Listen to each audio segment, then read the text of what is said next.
The seniors have chosen Stephen Coberly to give the faculty commencement address today. Primarily a physics and astronomy teacher, Stephen is a beloved master instructor. During his 4 years at Latin, he has served on the faculty representative as a disciplinary committee, a grade level leader, and next year will take on the important responsibility of science department chair. In early September, I brought the senior class here to Moody for a class meeting. I sat them up on the seats and told them in 9 short months they would be graduating. I gave them my usual stump: give your best, do your best, be your best. Stephen was at the meeting too, in his role as senior class grade level leader. At the end of my remarks, Stephen also spoke to the seniors about the year that lay ahead of them. He concluded his remarks with, "I started here 4 years ago as a freshman too.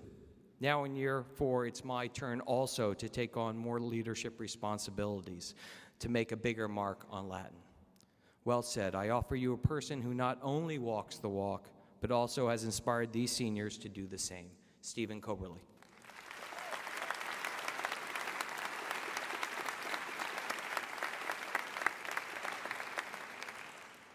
Members of the class of 2007, on this auspicious day for you, we'd like to talk about my birthdays. But first, I need to give a little physics review to your families. On the one hand, there are particles, baseballs, bananas, boats. On the other hand, there are waves, ripples in a pond, sound.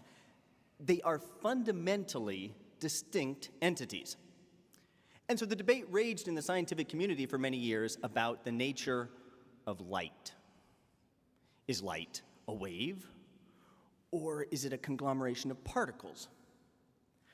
In 1801, Thomas Young performed a very famous experiment that any one of these 104 people could tell you about, and it definitively proved that light is not a particle, it is a wave. In 1905, Albert Einstein offered an explanation of the photoelectric effect, which definitively proved that light is not a wave, light is a particle. Is light a wave, or is it a particle? Yes. You see, the answers to some of the questions, frankly, to most of the questions we ask, add incrementally to our knowledge. We don't know something, we get an answer, now we know something. But the answers to a small handful of questions do more. They expand our minds. They cause us to reevaluate the entire framework of our understanding that was underlying the question in the first place. The answers say to us, no, your question is too small. Think bigger. And that, of course, brings me to my birthdays. When I turned 10, my grandpa took me fishing. He picked me up in his El Camino. Seniors, ask your parents. We drove for several miles along dirt roads in western Kansas. I opened the gate in a barbed wire fence, and we drove through a bumpy cow pasture until we came to a small creek, where we spent the day catching catfish. I celebrated my 20th birthday with many friends in the dorms of Brown University.